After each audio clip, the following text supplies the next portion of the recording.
Welcome to this short tutorial on how to draw a Halloween pumpkin. Follow the detailed steps, it's very simple. You can do it on your tablet, but it works perfectly on paper as well.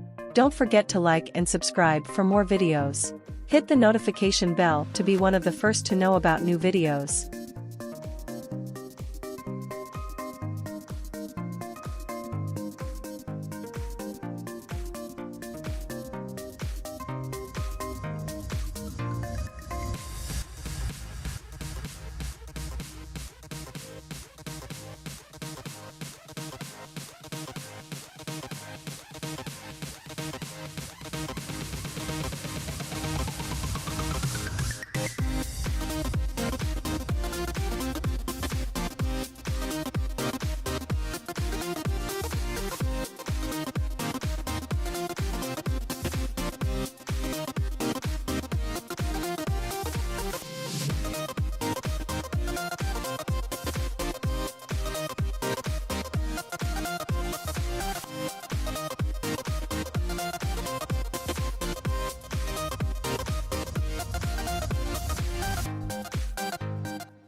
Until next time, dear Halloween artists.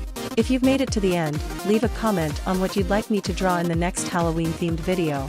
You can choose between witches, monsters, ghosts, or whatever you prefer. Your opinion matters, and your creativity is welcomed. Thank you for your support, and we'll see you in the next video.